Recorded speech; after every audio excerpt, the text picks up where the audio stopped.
Good morning, students. Welcome to Punjabi class of plus 2.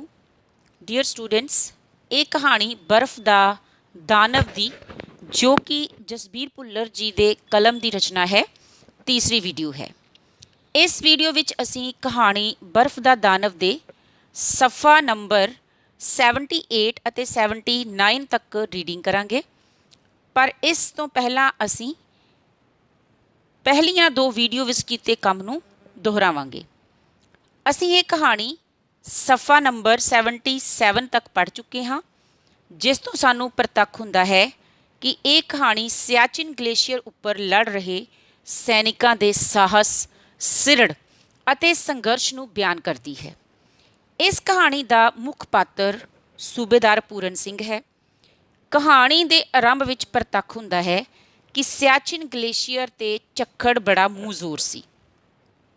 ਇੱਕ ਬਰਫ਼ ਦਾ ਟਿੱਬਾ ਸਾਹ ਲੈਂਦਾ ਪ੍ਰਤੀਤ ਹੋ ਰਿਹਾ ਹੁੰਦਾ ਹੈ, ਪਰ ਅਚਾਨਕ ਇਹ ਬਰਫ਼ ਦਾ ਟਿੱਬਾ ਤਿੜਕ ਜਾਂਦਾ ਹੈ ਅਤੇ ਇਸ ਵਿੱਚੋਂ ਸੂਬੇਦਾਰ ਪੂਰਨ ਸਿੰਘ ਦੀ ਵਿਸ਼ਾਲ ਦੇਹ ਬਾਹਰ ਆਉਂਦੀ ਹੈ। ਫਿਰ ਉਹ ਗੋਠੜੀਆਂ ਮੁੱਧੀਆਂ ਮਾਰ ਕੇ ਬੈਠ ਜਾਂਦਾ ਹੈ ਅਤੇ ਕੁਝ ਸਾਹ ਸਾਵੇਂ ਹੋਣ 'ਤੇ ਆਪਣੇ ਸਰੀਰ 'ਤੇ ਮੁੱਕੀਆਂ ਮਾਰ ਕੇ ਜੰਮੇ ਹੋਏ ਲਹੂ ਨੂੰ ਹਰਕਤ ਦਿੰਦਾ ਹੈ ਅਤੇ ਫਿਰ ਉਹ ਤਣ ਕੇ ਖਲੋ ਜਾਂਦਾ ਹੈ। ਪਰ ਝੱਖੜ ਦੇ ਵੇਗ ਨਾਲ ਪੈਰ ਉਖੜਨ ਕਰਕੇ ਅਤੇ ਦਾਣਾ ਖੰਡ ਵਰਗੀ ਬਰਫ਼ ਮੂੰਹ 'ਤੇ ਵੱਜਣ ਕਰਕੇ ਉਹ ਇੱਕ ਘੋਰਨਾ ਜਿਹਾ ਪੁੱਟ ਕੇ ਤੂਫਾਨ ਵੱਲ ਪਿੱਠ ਕਰਕੇ ਬੈਠ ਜਾਂਦਾ ਹੈ। ਫਿਰ ਕੁਝ ਸੁਰਤ ਵਿੱਚ ਆਉਣ 'ਤੇ ਉਹ ਆਪਣੇ ਨਾਲ ਵਾਲੇ ਸੈਨਿਕਾਂ ਬਾਰੇ ਫਿਕਰਮੰਦ ਹੁੰਦਾ ਹੈ ਅਤੇ ਖੋਪਿਆਂ ਵਰਗੀਆਂ ਐਨਕਾਂ ਤੋਂ ਬਰਫ਼ ਸਾਫ਼ ਕਰਕੇ ਬਰਫ਼ 'ਤੇ ਵਿਛਿਆ ਦ੍ਰਿਸ਼ ਵੇਖਦਾ ਹੈ ਤਾਂ ਆਪਣੇ ਨੇੜੇ ਇੱਕ ਮਰਿਆ ਲੱਦਾਖੀ ਕਾਂ ਵੇਖ ਕੇ ਹੈਰਾਨ ਰਹਿ ਜਾਂਦਾ ਹੈ, ਕਿਉਂਕਿ ਗਲੇਸ਼ੀਅਰ ਦੀ 30 ਤੋਂ 50 ਡਿਗਰੀ ਸੈਂਟੀਗ੍ਰੇਡ ਮੰਨਫੀ ਤਾਪਮਾਨ ਵਿੱਚ ਜੇ ਕੁਝ ਹੁੰਦਾ ਸੀ ਤਾਂ ਕੇਵਲ ਆਦਮੀਆਂ ਨੂੰ ਹੁੰਦਾ ਸੀ। ਲੱਦਾਖੀ ਕਾਂ ਨੂੰ ਇਸ ਠੰਡ ਨਾਲ ਕਦੇ ਕੁਝ ਨਹੀਂ ਸੀ ਹੋਇਆ, ਪਰ ਅੱਜ ਇਸ ਲੱਦਾਖੀ ਕਾਂ ਨੂੰ ਮਰਿਆ ਵੇਖ ਕੇ ਸੂਬੇਦਾਰ ਪੂਰਨ ਸਿੰਘ ਨੂੰ ਯਕੀਨ ਹੋ ਜਾਂਦਾ ਹੈ ਕਿ ਜੇ ਇਹ ਲੱਦਾਖੀ ਕਾਂ ਮਰ ਚੁੱਕਾ ਹੈ ਤਾਂ 100 ਵਿਸਵੇ ਪੱਕੀ ਗੱਲ ਸੀ ਕਿ ਉਸ ਦੇ ਨਾਲ ਦੇ ਸੈਨਿਕ ਵੀ ਜਿਉਂਦੇ ਨਹੀਂ ਬਚੇ ਸਨ। ਇਸ ਤੋਂ ਬਾਅਦ ਲੇਖਕ ਪ੍ਰਤੱਖ ਕਰਦਾ ਹੈ ਕਿ ਗਲੇਸ਼ੀਅਰ ਉੱਪਰ ਪਲਟਨਾਂ ਦੀ ਅਦਲਾ ਬਦਲੀ ਮਿਥੀ ਤਰਤੀਬ ਅਨੁਸਾਰ ਹੁੰਦੀ ਰਹਿੰਦੀ ਸੀ। ਪਲਟਨਾਂ ਭਰੀਆਂ ਪੂਰੀਆਂ ਆਉਂਦੀਆਂ ਸਨ, ਪਰ ਕਦੇ ਭਰੀਆਂ ਪੂਰੀਆਂ ਜਾਂਦੀਆਂ ਨਹੀਂ ਸਨ, ਕਿਉਂਕਿ ਗਲੇਸ਼ੀਅਰ ਬਰਫ਼ ਦਾ ਵਿਸ਼ਾਲ ਦਾਨਵ ਸੀ ਜੋ ਸੈਨਿਕਾਂ ਨੂੰ ਨਿਗਲਦਾ ਰਹਿੰਦਾ ਸੀ। ਗਲੇਸ਼ੀਅਰ ਦੇ ਦਰੇ ਭਾਵ ਪਾਸ ਬਿਲਾਫੋਂਡਲਾ ਤੇ ਜੈਕ ਐਲ ਆਈ ਨੇ ਮੋਰਚਾ ਸੰਭਾਲਿਆ ਹੋਇਆ ਸੀ ਅਤੇ ਡੋਗਰਾ ਦੀ ਅਲਫਾ ਕੰਪਨੀ ਨੇ ਬਿਲਾਫੋਂਡਲਾ ਦਾ ਚਾਰਜ ਸੰਭਾਲਣ ਪਿੱਛੋਂ ਉਹਨਾਂ ਨੂੰ ਵਿਹਲਿਆਂ ਕਰਨਾ ਸੀ। ਇਸ ਲਈ ਜੈਕ ਐਲ ਆਈ ਦੇ ਗਾਈਡਾਂ ਨਾਲ ਸੂਬੇਦਾਰ ਪੂਰਨ ਸਿੰਘ ਨੇ ਅਲਫਾ ਕੰਪਨੀ ਦੀਆਂ 3 ਟੋਲੀਆਂ ਨੂੰ ਆਪ ਰਵਾਨਾ ਕੀਤਾ ਸੀ, ਪਰ ਆਖਰੀ ਟੋਲੀ ਦੇ 5 ਸੈਨਿਕ ਅਲਫਾ ਕੰਪਨੀ ਦੇ ਕਮਾਂਡਰ ਸਮੇਤ ਬਰਫ਼ ਵਿੱਚ ਪਾੜ ਪੈਣ ਕਾਰਨ ਬਰਫ਼ ਦੇ ਹਜ਼ਾਰਾਂ ਫੁੱਟ ਪਾੜ ਵਿੱਚ ਸਮਾ ਗਏ ਸਨ। ਪਰ ਇਹਨਾਂ ਸੈਨਿਕਾਂ ਦੇ ਨਾਲੋਂ ਬਿਲਾਫੋਂਡਲਾ ਨੂੰ ਸੰਭਾਲਣਾ ਜ਼ਿਆਦਾ ਜ਼ਰੂਰੀ ਸੀ, ਪਰ ਪਲਟਨ ਦੇ ਕਮਾਨ ਅਫਸਰ ਕੋਲ ਕੋਈ ਵੀ ਵਾਧੂ ਅਫਸਰ ਨਹੀਂ ਸੀ। ਇਸ ਲਈ ਉਸਨੇ ਫਿਲਹਾਲ ਸੂਬੇਦਾਰ ਪੂਰਨ ਸਿੰਘ ਨੂੰ ਬਿਲਾਫੋਂਡਲਾ ਵਾਲੀ ਕੰਪਨੀ ਦੀ ਕਮਾਨ ਸੌਂਪ ਦਿੱਤੀ ਸੀ। ਸੋ ਡੀਅਰ ਸਟੂਡੈਂਟਸ, ਇਹ ਹੁਣ ਤੱਕ ਕੀਤੇ ਹੋਏ ਕੰਮ ਦੀ ਸਮਰੀ ਸੀ। ਹੁਣ ਅਸੀਂ ਸਫਾ ਨੰਬਰ 78 ਅਤੇ 79 ਦੇ ਔਖੇ ਸ਼ਬਦਾਂ 'ਤੇ ਚਰਚਾ ਕਰਾਂਗੇ ਅਤੇ ਫਿਰ ਇਹਨਾਂ ਸਫਿਆਂ ਦੀ ਵਿਸਥਾਰ ਸਹਿਤ ਰੀਡਿੰਗ ਕਰਾਂਗੇ। Page number 78। ਸਭ ਤੋਂ ਪਹਿਲਾਂ ਔਖੇ ਸ਼ਬਦਾਂ ਦੇ ਅਰਥ। ਲਿਸ਼ਕੋਰ, ਚਮਕ। ਅਗਲਾ ਸ਼ਬਦ ਹੈ ਸੀਤ ਫਿਜ਼ਾ, ਭਾਵ ਕਿ ਠੰਡੀ ਹਵਾ ਜਾਂ ਠੰਡਾ ਵਾਤਾਵਰਨ। ਨੈਕਸਟ ਹੈ ਦਹਿਸ਼ਤ ਦਾ ਤਰੌਂਕਾ, ਡਰ ਦਾ ਛਿੜਕਾ ਜਾਂ ਮਨ ਵਿੱਚ ਡਰ ਪੈਦਾ ਕਰ ਦੇਣਾ। ਅਣਕਿਆਸਿਆ, ਅਣਕਿਆਸਿਆ ਤੋਂ ਭਾਵ ਹੈ ਜਿਸ ਬਾਰੇ ਕੋਈ ਵੀ ਜਾਣਕਾਰੀ ਜਾਂ ਅੰਦਾਜ਼ਾ ਨਾ ਹੋਵੇ। ਯਕਦਮ, ਇੱਕਦਮ, ਅਚਾਨਕ, ਢਹਿ ਪਏ, ਲੰਮੇ ਪੈ ਗਏ ਜਾਂ ਲੇਟ ਗਏ, ਓਟਾਂ ਭਾਲਣ ਲਈ, ਆਸਰਾ ਲੱਭਣ ਲਈ। ਅਗਲਾ ਸ਼ਬਦ ਹੈ ਝੱਖੜ। ਝੱਖੜ ਭਾਵ ਕਿ ਤੇਜ਼ ਤੂਫਾਨ ਜਾਂ ਤੇਜ਼ ਹਨੇਰੀ। ਨੈਕਸਟ ਹੈ ਪੁਣਛਾਣ। ਪੁਣਛਾਣ ਦਾ ਅਰਥ ਹੈ ਜਾਂਚ ਪੜਤਾਲ ਕਰਨਾ। ਨੈਕਸਟ ਵਰਡ ਮੁਨਕਰ, ਇਨਕਾਰੀ। ਨੈਕਸਟ ਇਜ਼ ਦਾਗ ਰਹੇ ਸਨ ਭਾਵ ਕਿ ਚਲਾ ਰਹੇ ਸਨ। ਬੇਲਾਗ। ਬੇਲਾਗ ਵੱਖ ਹੋ ਕੇ, ਅਲੱਗ ਹੋ ਕੇ, ਜਿਹਦਾ ਹੁਣ ਕੋਈ ਸਰੋਕਾਰ ਨਾ ਰਹੇ, ਭਾਵ ਕਿ ਕਿਸੇ ਚੀਜ਼ ਨਾਲੋਂ ਸਰੋਕਾਰ ਖਤਮ ਹੋ ਜਾਣਾ। ਅਗਲਾ ਸ਼ਬਦ ਹੈ ਸਰਕ ਰਹੇ, ਰੀਂਗ ਰਹੇ, ਤਾਲ ਨਾਲ, ਪੂਰੇ ਬਲ ਨਾਲ, ਪੂਰੇ ਜ਼ੋਰ ਨਾਲ। ਹਾਂਜੀ ਸਟੂਡੈਂਟਸ, ਹੁਣ ਅਸੀਂ ਇਸ ਪੇਜ ਦੀ ਰੀਡਿੰਗ ਕਰਾਂਗੇ। ਜਦੋਂ ਸੂਬੇਦਾਰ ਪੂਰਨ ਸਿੰਘ ਆਪਣੀ ਟੋਲੀ ਨੂੰ ਲੈ ਕੇ ਤੁਰਿਆ ਤਾਂ ਅੰਬਰ ਤੇ ਤਾਰੇ ਚਮਕ ਰਹੇ ਸਨ। ਚੰਨ ਚਾਨਣੀ ਵਿੱਚ ਬਰਫ਼ ਦੀ ਲਿਸ਼ਕੋਰ ਨਾਲ ਅੱਖਾਂ ਚੁੰਧਿਆ ਰਹੀਆਂ ਸਨ। ਬਰਫ਼ ਤੇ ਪੈਂਦੀਆਂ ਚੰਨ ਦੀਆਂ ਰਿਸ਼ਮਾਂ ਨੇ ਰਾਤ ਨੂੰ ਚਿੱਟੇ ਦਿਨ ਵਿੱਚ ਬਦਲ ਦਿੱਤਾ ਸੀ, ਪਰ ਉਸ ਦਿਨ ਦਾ ਸੁਭਾਅ ਕਾਲਾ ਸੀ। ਅਸਲ ਵਿੱਚ ਜਦੋਂ ਬਿਲਾ ਫੋਂਡਲਾ ਦੀ ਕੰਪਨੀ ਦੀ ਕਮਾਨ ਸੂਬੇਦਾਰ ਪੂਰਨ ਸਿੰਘ ਨੂੰ ਸੌਂਪ ਦਿੱਤੀ ਜਾਂਦੀ ਹੈ ਤਾਂ ਉਹ ਆਪਣੀ ਟੋਲੀ ਨੂੰ ਲੈ ਕੇ ਜਦੋਂ ਬਿਲਾ ਫੋਂਡਲਾ ਵੱਲ ਰਵਾਨਾ ਹੁੰਦਾ ਹੈ ਤਾਂ ਉਸ ਵੇਲੇ ਰਾਤ ਕਾਫੀ ਸਾਫ਼ ਸੀ, ਭਾਵ ਅੰਬਰ ਤੇ ਅਸਮਾਨ ਤੇ ਤਾਰੇ ਚਮਕ ਰਹੇ ਸਨ, ਚੰਦਰਮਾ ਚਮਕ ਰਿਹਾ ਸੀ ਤੇ ਚੰਦਰਮਾ ਦੀ ਚਾਨਣੀ ਬਰਫ਼ ਜੋ ਕਿ ਚਿੱਟੇ ਰੰਗ ਦੀ ਸੀ ਉਹਦੇ ਨਾਲ ਟਕਰਾ ਕੇ ਸੈਨਿਕਾਂ ਦੀਆਂ ਅੱਖਾਂ ਵਿੱਚ ਪੈ ਰਹੀ ਸੀ। ਇਸ ਤੋਂ ਪ੍ਰਤੱਖ ਹੁੰਦਾ ਹੈ ਕਿ ਉਸ ਦਿਨ ਚਾਨਣੀ ਰਾਤ ਸੀ ਤੇ ਬਰਫ਼ ਦੀ ਲਿਸ਼ਕੋਰ ਦੇ ਨਾਲ ਇਹ ਹੋਰ ਵੀ ਵਧੇਰੇ ਚਾਨਣੀ ਲੱਗ ਰਹੀ ਸੀ। ਪਰ ਇਸ ਰਾਤ ਦਾ ਸੁਭਾਅ ਕਾਲਾ ਸੀ। ਸੁਭਾਅ ਕਾਲਾ ਤੋਂ ਭਾਵ ਇਹ ਹੈ ਕਿ ਬੇਸ਼ੱਕ ਰਾਤ ਚਾਨਣੀ ਸੀ, ਪਰ ਉਸ ਦਿਨ ਜੋ ਉਹ ਰਾਤ ਸੀ ਉਹ ਉਹਨਾਂ ਸੈਨਿਕਾਂ ਵਾਸਤੇ ਬੜਾ ਮਾੜਾ ਸਮਾਂ ਲੈ ਕੇ ਆਉਣ ਵਾਲੀ ਸੀ। ਨੈਕਸਟ ਲਾਈਨਸ, ਉਹ ਲਗਾਤਾਰ ਤੁਰੀ ਗਏ, ਉਹਨਾਂ ਦੇ ਵੱਡੇ ਬੂਟਾਂ ਨਾਲ ਬਰਫ਼ ਕੱਟੇ ਵਾਂਗੂ ਉੱਡਦੀ ਰਹੀ। ਹੌਲੀ ਹੌਲੀ ਚੰਨ ਤਾਰੇ ਫਿੱਕੇ ਪੈ ਗਏ ਤੇ ਫਿਰ ਅਲੋਪ ਹੋ ਗਏ। ਗਲੇਸ਼ੀਅਰ ਦੀ ਸੀਤ ਫਿਜ਼ਾ ਵਿੱਚ ਬਿੱਲੀਆਂ ਦੇ ਰੋਣ ਵਰਗੀ ਸੁਰ ਜਾਗ ਪਈ।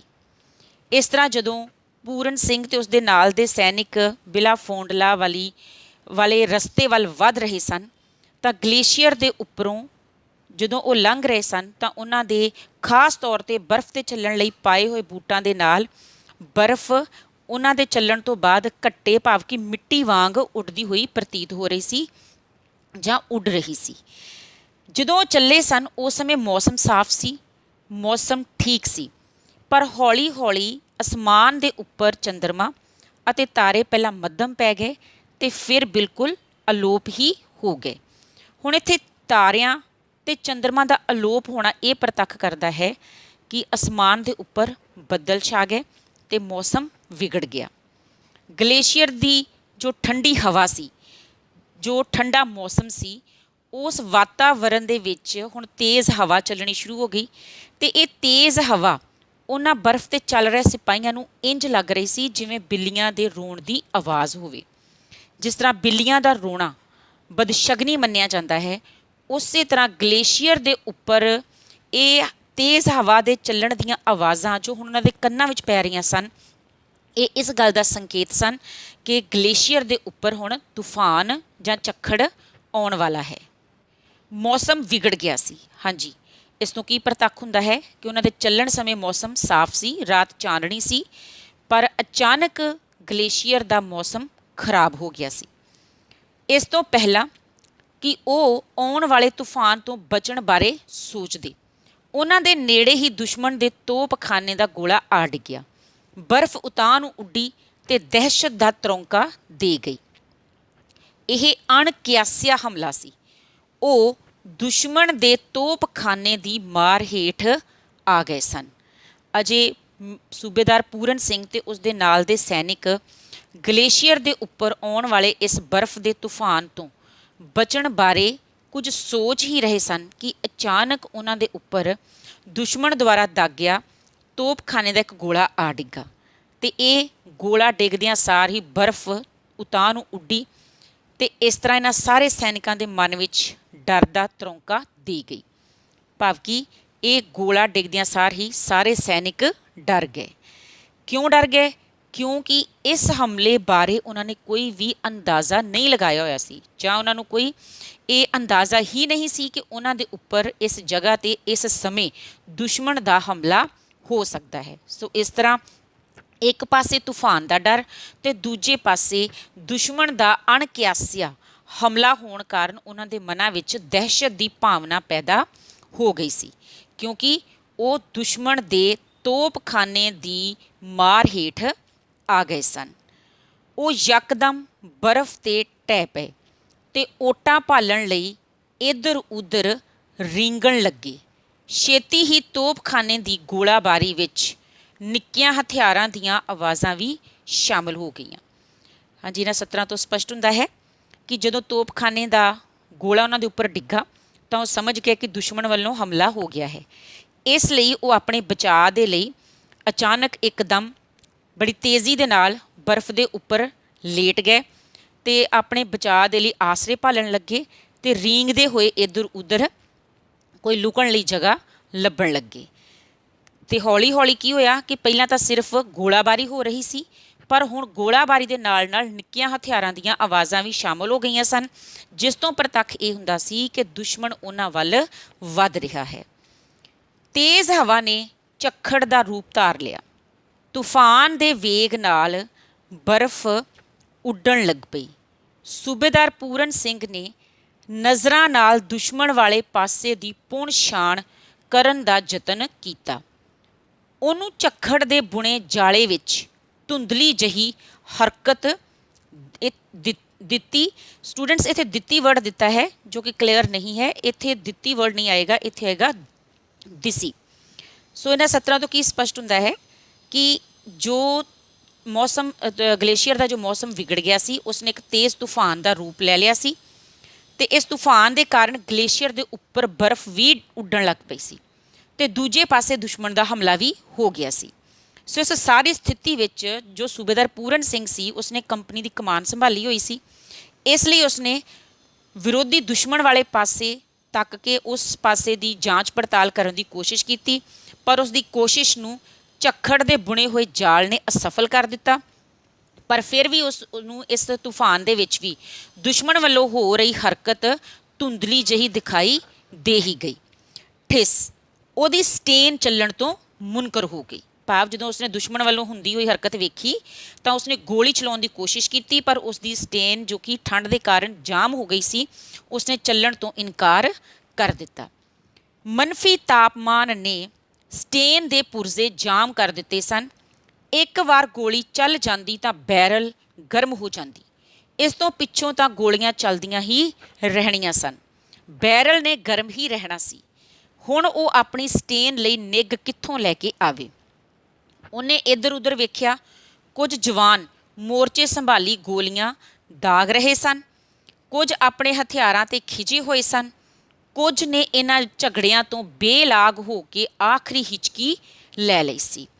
ਕੀ ਪ੍ਰਤੱਖ ਹੁੰਦਾ ਹੈ ਕਿ ਜਦੋਂ ਸੂਬੇਦਾਰ ਪੂਰਨ ਸਿੰਘ ਨੂੰ ਦੁਸ਼ਮਣ ਵਾਲੇ ਪਾਸਿਓਂ ਹਰਕਤ ਹੁੰਦੀ ਦਿਖਾਈ ਹੁੰਦੀ ਹੈ ਤਾਂ ਉਹ ਆਪਣੀ ਸਟੇਨ ਚਲਾਉਣ ਦੀ ਕੋਸ਼ਿਸ਼ ਕਰਦਾ ਹੈ, ਪਰ ਉਸ ਦੀ ਸਟੇਨ ਦਾ ਬੈਰਲ ਜੋ ਸੀ ਉਸ ਦੇ ਪੁਰਜੇ ਜਾਮ ਹੋ ਗਏ ਸਨ, ਜਿਸ ਕਰਕੇ ਉਹਦੀ ਸਟੇਨ ਚੱਲਣ ਤੋਂ ਇਨਕਾਰੀ ਹੋ ਜਾਂਦੀ ਹੈ। ਫਿਰ ਉਹ ਆਪਣੇ ਨਾਲ ਦੇ ਸਿਪਾਹੀਆਂ ਵੱਲ ਨਜ਼ਰ ਮਾਰਦਾ ਹੈ ਤਾਂ ਉਹਨਾਂ ਨੂੰ ਵੀ ਉਸੇ ਵਾਂਗ ਹੀ ਸੰਘਰਸ਼ ਕਰਦਿਆਂ ਹੋਇਆਂ ਦੇਖਦਾ ਹੈ ਕਿ ਕੁਝ ਸੈਨਿਕ ਆਪਣੇ ਹਥਿਆਰਾਂ ਦੇ ਨਾਲ ਸੰਘਰਸ਼ ਕਰ ਰਹੇ ਸਨ, ਭਾਵ ਗੋਲੀ ਚਲਾਉਣ ਦੀ ਕੋਸ਼ਿਸ਼ ਕਰ ਰਹੇ ਸਨ ਤੇ ਉਹ ਆਪਣੇ ਹਥਿਆਰਾਂ ਦੇ ਨਾ ਚੱਲਣ ਤੇ ਉਹਨਾਂ ਹਥਿਆਰਾਂ ਤੇ ਖਿੱਚ ਰਹੇ ਸਨ। ਕੁਝ ਜਵਾਨਾਂ ਨੇ ਮੋਰਚੇ ਸੰਭਾਲੇ ਹੋਏ ਸੀ ਤੇ ਦੁਸ਼ਮਣ ਵੱਲ ਗੋਲੀਆਂ ਚਲਾ ਰਹੇ ਸਨ ਤੇ ਕੁਝ ਉਹਦੇ ਨਾਲ ਦੇ ਸਿਪਾਹੀਆਂ ਨੇ ਇਹਨਾਂ ਸਾਰੇ ਝਗੜਿਆਂ ਤੋਂ ਬੇਲਾਗ ਹੋ ਕੇ ਆਖਰੀ ਹਿਚਕੀ ਲੈ ਲਈ ਸੀ, ਭਾਵ ਕਿ ਕੁਝ ਗੋਲੀ ਵੱਜਣ ਦੇ ਕਾਰਨ ਮੌਤ ਦੇ ਮੂੰਹ ਵਿੱਚ ਜਾ ਪਏ ਸਨ ਤੇ ਇਹਨਾਂ ਸਾਰੇ ਝਗੜਿਆਂ ਤੋਂ ਉਹਨਾਂ ਦਾ ਛੁਟਕਾਰਾ ਹੋ ਗਿਆ ਸੀ। ਸੂਬੇਦਾਰ ਪੂਰਨ ਸਿੰਘ ਨੇ ਮੂੰਹ ਨਾਲ ਗ੍ਰਨੇਡ ਦੀ ਪਿੰਨ ਖਿੱਚੀ ਤੇ ਅਗਾਹਾਂ ਨੂੰ ਸਰਕ ਰਹੇ ਦੁਸ਼ਮਣ ਦੇ ਸਿਪਾਹੀਆਂ ਤੇ ਪੂਰੇ ਤਾਲ ਨਾਲ ਗ੍ਰਨੇਡ ਦੇ ਮਾਰਿਆ। ਐਨ ਉਸੇ ਵੇਲੇ ਇੱਕ ਹੋਰ ਭਿਆਨਕ ਧਮਾਕਾ ਹੋਇਆ ਜੋ ਗ੍ਰਨੇਡ ਫਟਣ ਦੇ ਖੜਾਕ ਨਾਲੋਂ ਕਿਤੇ ਜ਼ਿਆਦਾ ਕੰਨ ਪਾੜਵਾਂ ਸੀ। ਹਾਂਜੀ ਸਟੂਡੈਂਟਸ, ਹੁਣ ਅਸੀਂ ਇਸ ਲਾਸਟ ਪੈਰੇ ਵਿੱਚ ਕੀ ਪੜ੍ਹਿਆ ਹੈ ਕਿ ਜਦੋਂ ਸੂਬੇਦਾਰ ਪੂਰਨ ਸਿੰਘ ਦੀ ਰਾਈਫਲ ਜਾਂ ਉਸ ਦੀ ਸਟੇਨ ਚੱਲਣ ਤੋਂ ਇਨਕਾਰੀ ਹੋ ਜਾਂਦੀ ਹੈ ਤਾਂ ਉਹ ਦੁਸ਼ਮਣ ਨੂੰ ਰੋਕਣ ਲਈ ਉਸ ਵੱਲ ਗ੍ਰਨੇਡ ਸੁੱਟਦਾ ਹੈ, ਪਰ ਉਸ ਗ੍ਰਨੇਡ ਦੇ ਧਮਾਕੇ ਨਾਲੋਂ ਵੀ ਕਿਤੇ ਜ਼ਿਆਦਾ ਵੱਡਾ ਧਮਾਕਾ ਉਸ ਨੂੰ ਸੁਣਾਈ ਦਿੰਦਾ ਹੈ। ਡੀਅਰ ਸਟੂਡੈਂਟਸ, ਹੁਣ ਅਸੀਂ ਪੇਜ ਨੰਬਰ 79 ਦੇ ਔਖੇ ਸ਼ਬਦਾਂ ਦੇ ਅਰਥ ਡਿਸਕਸ ਕਰਾਂਗੇ ਤੇ ਫਿਰ ਉਸ ਤੋਂ ਬਾਅਦ ਇਸ ਪੇਜ ਦੀ ਰੀਡਿੰਗ ਕਰਾਂਗੇ। ਹਾਂਜੀ, ਸਭ ਤੋਂ ਪਹਿਲਾਂ ਇਸ ਦਾ ਔਖਾ ਸ਼ਬਦ ਹੈ ਤਿੜਕ ਕੇ। ਤਿੜਕ ਕੇ ਭਾਵ ਕੀ? ਟੁੱਟ ਕੇ। ਰਿਬ ਵਾਂਗ, ਰਿਬ ਵਾਂਗ ਕੀ? ਗਾਰ ਵਾਂਗ। ਅਗਲਾ ਸ਼ਬਦ ਹੈ ਤਰਲਾ ਭਾਵ ਕੀ? ਮਿੰਨਤ। ਨੈਕਸਟ ਵਰਡ ਹੈ ਸਿਰੜ। ਸਿਰੜ ਦਾ ਅਰਥ ਹੈ ਹੱਠ ਜਾਂ ਹਿੰਮਤ। ਮੁੜ ਸੌਂਪ ਦਿੱਤੇ, ਵਾਪਸ ਦੇ ਦਿੱਤੇ। ਪੇਤਲੀ ਪਈ, ਪਤਲੀ ਪਈ। ਜ਼ਿਹਨ, ਦਿਮਾਗ। ਅਗਲਾ ਸ਼ਬਦ ਹੈ ਲੇ। ਲੇ ਦਾ ਅਰਥ ਹੈ ਪਰਤ ਜਾਂ ਲੇਪ। ਨੈਕਸਟ ਸ਼ਬਦ ਹੈ, ਇੱਕ ਮਿੰਟ ਕੱਟ ਯਾਰ, ਲੇ। ਲੇ ਦਾ ਅਰਥ ਹੈ ਪਰਤ ਜਾਂ ਲੇਪ। ਨੈਕਸਟ ਵਰਡ ਇਜ਼ ਹੇਠਲਾ ਸਾਹ ਹੇਠਾਂ ਰਹਿ ਗਿਆ।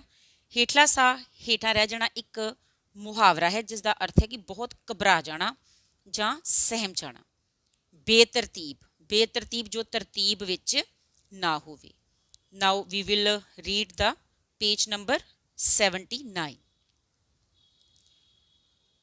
ਕਿਤੇ ਜ਼ਿਆਦਾ ਕੰਨ ਪਾੜਵਾਂ ਸੀ, ਉਹਦੇ ਪਿੱਛੇ ਪਹਾੜੀ ਤਿੜਕ ਕੇ ਬਰਫ਼ ਹੇਠਾਂ ਨੂੰ ਰਿਬ ਵਾਂਗ ਵਗਣੀ ਸ਼ੁਰੂ ਹੋ ਗਈ ਸੀ।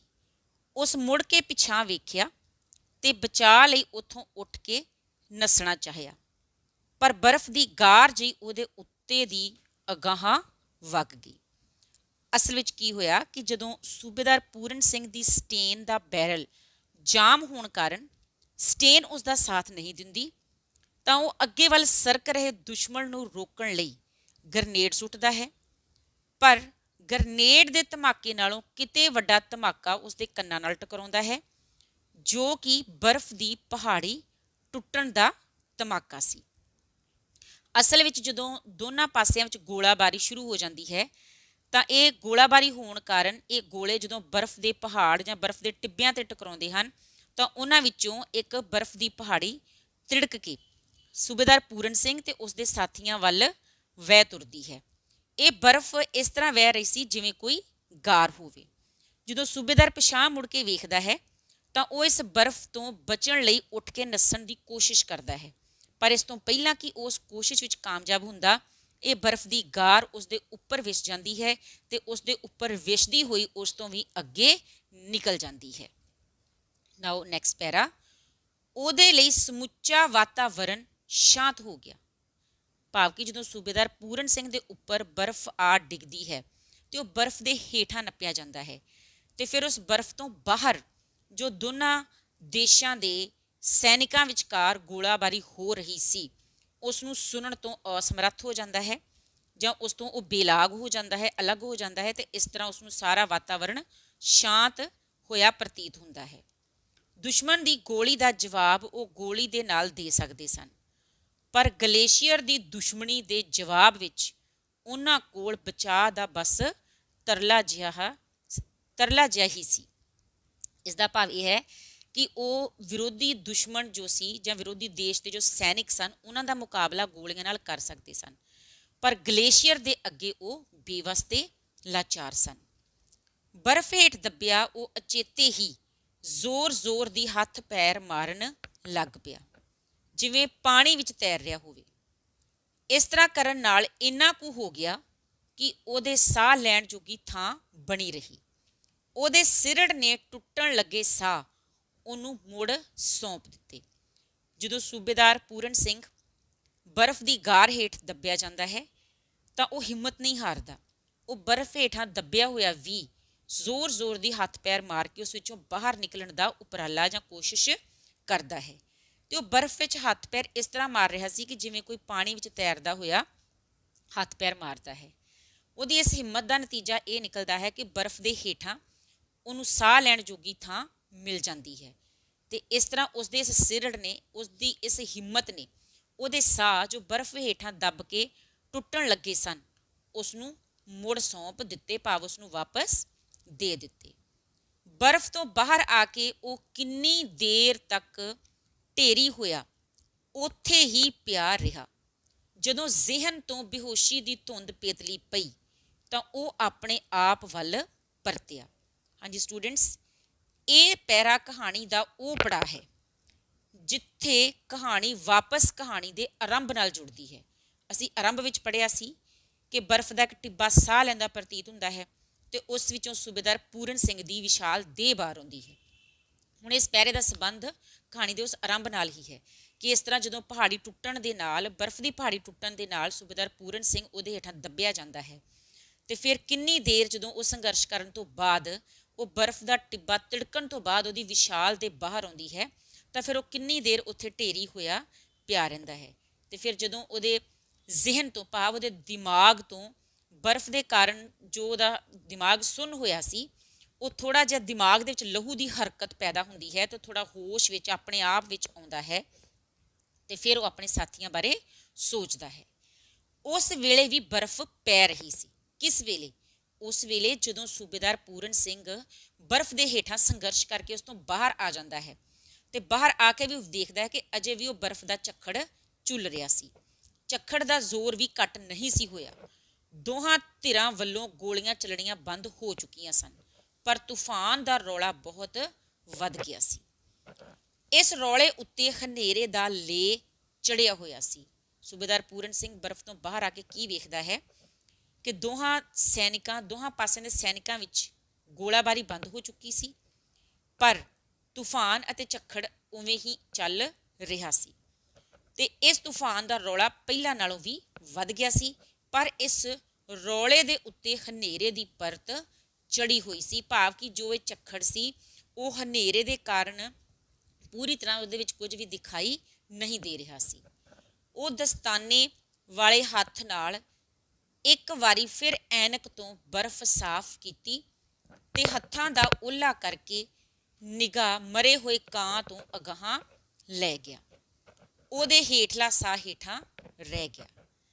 ਉਹਦੇ ਸਾਥੀਆਂ ਦੀਆਂ ਲਾਸ਼ਾਂ ਇੱਧਰ ਉੱਧਰ ਖਿਲਰੀਆਂ ਪਈਆਂ ਸਨ। ਬਰਫ਼ ਨੇ ਉਹਨਾਂ ਨੂੰ ਇੰਨਾ ਕੁ ਲੁਕਾ ਲਿਆ ਸੀ ਕਿ ਉਹ ਬੇਤਰਤੀਬ ਕਬਰਾਂ ਵਾਂਗ ਦਿਸ ਰਹੇ ਸਨ।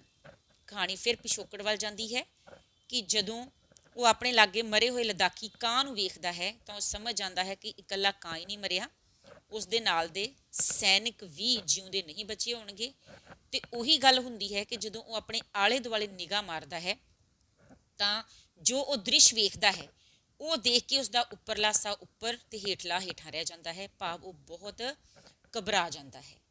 ਉਹ ਕੀ ਵੇਖਦਾ ਹੈ ਕਿ ਉਹਦੇ ਨਾਲ ਦੇ ਜਿੰਨੇ ਵੀ ਸਾਥੀ ਸੈਨਿਕ ਸਨ ਉਹਨਾਂ ਸਾਰਿਆਂ ਦੀਆਂ ਲਾਸ਼ਾਂ ਗਲੇਸ਼ੀਅਰ ਦੇ ਉੱਪਰ ਇੱਧਰ ਉੱਧਰ ਖਿਲਰੀਆਂ ਪਈਆਂ ਸਨ ਤੇ ਉਹਨਾਂ ਦੇ ਉੱਪਰ ਬਰਫ਼ ਕਾਫੀ ਹੱਦ ਤੱਕ ਪੈ ਚੁੱਕੀ ਸੀ ਤੇ ਬਰਫ਼ ਪੈਣ ਕਾਰਨ ਉਹ ਲਾਸ਼ਾਂ ਟਿੱਬਿਆਂ ਵਾਂਗ ਥੋੜੀਆਂ ਉੱਚੀਆਂ ਹੋ ਗਈਆਂ ਸਨ ਤੇ ਇੰਜ ਲੱਗ ਰਹੀਆਂ ਸਨ ਕਿ ਜਿਵੇਂ ਉਹ ਬਿਨਾਂ ਕਿਸੇ ਤਰਤੀਬ ਦੇ ਬਣੀਆਂ ਹੋਈਆਂ ਕਬਰਾਂ ਹੋਣ। ਗਲੇਸ਼ੀਅਰ ਸਿਰਫ ਬਰਫ਼ ਨਹੀਂ ਸੀ, ਉੱਥੇ ਫਸਲ ਵੀ ਉੱਗਦੀ ਸੀ, ਮੁਰਦਿਆਂ ਦੀ ਫਸਲ। ਸਟੂਡੈਂਟਸ, ਹੁਣ ਇਹ ਸਤਰਾਂ ਲੇਖਕ ਇੱਕ ਵਿਅੰਗ ਦੇ ਤੌਰ ਤੇ ਵਰਤਦਾ ਹੈ ਕਿ ਉਂਝ ਤੇ ਉਹ ਬਰਫ਼ ਦਾ ਗਲੇਸ਼ੀਅਰ ਸਿਰਫ ਬਰਫ਼ ਹੀ ਸੀ, ਉੱਥੇ ਕੋਈ ਕਰੂੰਬਲਾਂ ਨਹੀਂ ਫੁੱਟਦੀਆਂ ਸਨ, ਕੋਈ ਫਸਲ ਨਹੀਂ ਉੱਗਦੀ ਸੀ, ਪਰ ਜੇ ਉੱਥੇ ਕੋਈ ਫਸਲ ਉੱਗਦੀ ਸੀ ਤਾਂ ਉਹ ਸੈਨਿਕਾਂ ਦੀਆਂ ਲਾਸ਼ਾਂ ਦੀ ਫਸਲ ਸੀ। ਕਿਉਂਕਿ ਜਦੋਂ ਸੈਨਿਕ ਮਰਦੇ ਸਨ ਤਾਂ ਉਹਨਾਂ ਦੀਆਂ ਲਾਸ਼ਾਂ ਬਰਫ਼ ਹੇਠ ਹੀ ਦਫਨ ਹੋ ਜਾਂਦੀਆਂ ਸਨ ਤੇ ਉਹਨਾਂ ਉੱਪਰ ਬਰਫ਼ ਜੰਮ ਜਾਂਦੀ ਸੀ ਤੇ ਫਿਰ ਉਸੇ ਬਰਫ਼ ਦੇ ਉੱਪਰ ਹੋਰ ਲਾਸ਼ਾਂ ਤੇ ਉਹਨਾਂ ਲਾਸ਼ਾਂ ਦੇ ਉੱਪਰ ਹੋਰ ਬਰਫ਼। ਇਹਨਾਂ ਤੋਂ ਪਹਿਲਾਂ ਵੀ ਬਰਫ਼ ਹੇਠ ਬਹੁਤ ਜਾਣੇ ਸਨ।